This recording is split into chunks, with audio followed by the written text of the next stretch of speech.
Okay, this is our first video on critical thinking, and as you can see, we're looking at a magazine flyer or poster for the hazards of drinking soda. Here's the quick run through of the whole thing. If you can see down here at the bottom, they don't actually cite their sources.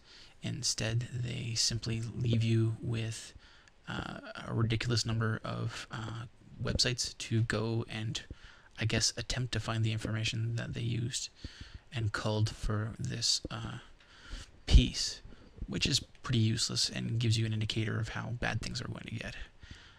Alright, we'll start off with asthma. Sodium benzoate found in sodas is used as a preservative in foods. Sodium preservative adds sodium to the diet and reduces the availability of potassium. Some reported reactions to sodium benzoate include recurring urticaria, asthma, and eczema. Okay, well, the first thing you want to look at here is the reported reactions. That usually indicates that there is no study that indicates that these are true. There's not even a hint of it. It's just something that they've heard somewhere. Not really useful. The idea that sodium in the diet can reduce the availability of potassium is true, but it doesn't indicate that a soda gives you enough in your diet for that. It's just not true. I mean, if you drank 1 billion of them, sure, but one isn't going to do anything to you. Let's see here. Each day, 11 Americans die from asthma. Well, seeing as the idea of it giving you asthma is just a reported reaction, we can completely ignore that. The annual cost of asthma, yeah, we can ignore that too. Let's go down. Kidney issues. Colas contain high levels of phosphoric acid and have been linked to kidney stones and other renal problems. Well, first off, this is about soda, so mentioning it a thing that only occurs in colas is a little odd, but we'll accept it. Linked to kidney stones. Well, the moment you say linked, it means there's no actual, study and cause and reaction to.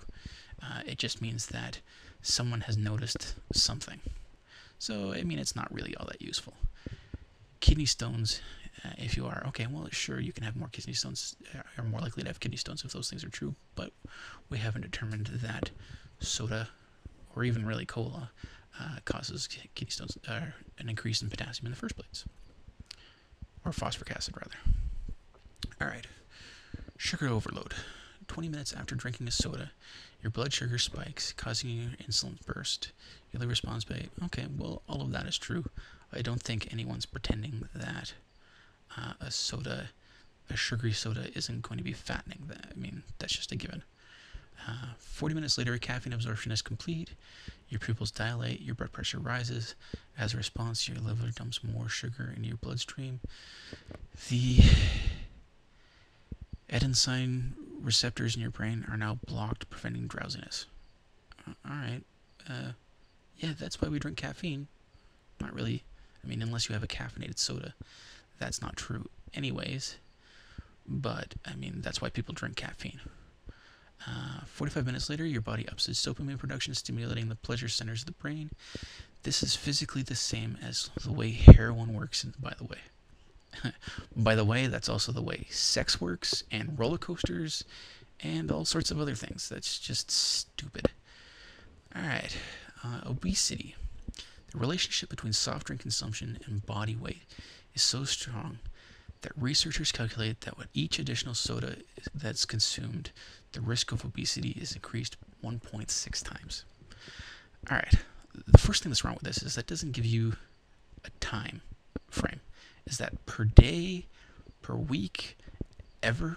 I mean, 20 sodas and you're guaranteed to be obese. Obviously, that's not an over time. Otherwise, we'd all be obese. It's probably not per month. Odds are they mean per day. But the real thing here is it's for each additional soda. Well, what about the first one? What about the one soda a day? Odds are they don't want to mention that because it doesn't increase your chance of obesity at all. Let's see, 70% of cardiovascular is related to obesity. Okay, I can believe that. But I mean, actually 70% seems kind of high. But they don't cite anything, so I'm not going to really worry about it. 40% of breast cancer and colon cancer is diagnosed in obese individuals. Well, what is it these days? 25, 30% of the population is obese, so apparently it doesn't really, it increases your risk of it, obviously, but not as much as the nice 42% they use here. 30% of gallbladder shares are obesity. Well, see there, you're probably right on par with. I mean, your person that's obese doesn't have any more chance of getting the gallbladder surgery. All right, let's see. Dissolves tooth enamel, sugar and acid in soft drinks. Well, okay. I mean, I think we all know that. I think there's enough studies that we've all heard of that make that true. But I mean, that's true of a lot of things. Let's see, heart disease. Most soft drinks contain high fructose corn syrup. True in North America, not really true everywhere. Recently come under considerable scrutiny. Well, I mean, that's true too.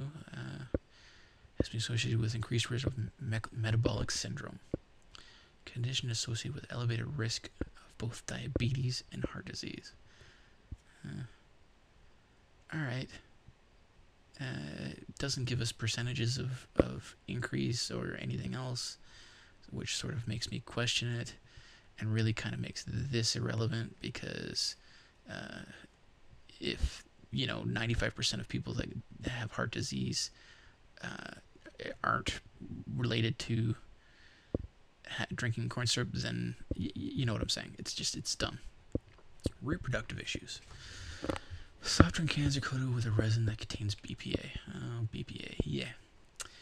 This is the same cancer-causing chemical found in, baby bottles, etc., etc., etc., that wreaks havoc on the endocrine system, potentially causing premature. Okay, first off, there aren't really. I mean, they don't cite a study, and I've never heard of a real study that. I love this phrase, wreaks havoc. But there hasn't really been one that says it does any serious damage to the endocrine system. In fact, Canada banned the use of BPA in baby bottles in 2006, 8, something like that. And when they brought out their statement, they essentially said, when you heat up a bottle, and only when you heat up a bottle, it tends to leach a little BPA into the liquid that's contained within it. We have no solid studies saying that there's really a problem with this. It's in a small amount, but better safe than sorry, which I agree with. But all of this is sort of 99.9% of bottles. Well, it's probably not really true anymore. Let's see, osteoporosis. Soft drinks contain phosphoric acid, and a high phosphate diet has been associated. Well, there's the word associated again, which means that there aren't really any studies that definitively make a connection between the two. Bone breakdown and increased risk of osteoporosis. Phosphorus is excreted in the urine. It takes calcium with it, depriving the bones. All right. First off, there's not really any link between the two of them. The other thing is that I've looked at a couple of studies, which I will try to link to, that it's not actually the phosphoric acid. There's no, phosphoric acid is mostly in colas, and the increase isn't really significant. And so, this isn't really necessarily all that true.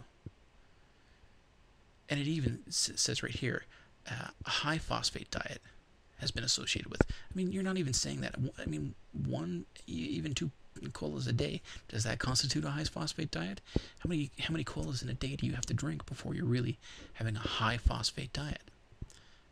It's all very questionable. So 80% of women affected by osteoporosis are women, 20% of men. Alright, that's kind of interesting, but really irrelevant. Increased risk of diabetes. Those who drink more soda have an 80% increased risk of developing type 2 diabetes. What is more? More soda. Those who drink more than what?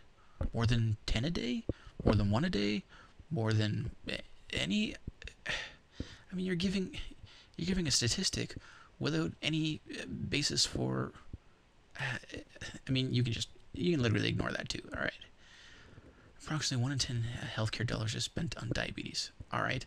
We've just indicated that you really haven't given us a link between sodas and diabetes, so again, that's kind of irrelevant. And that would be how you look at it. You've got maybe, what, 2 pieces of information? 3? That, I mean, you can more or less believe because you've heard it many times before, but other than that, the rest of this thing is garbage. Just absolute garbage.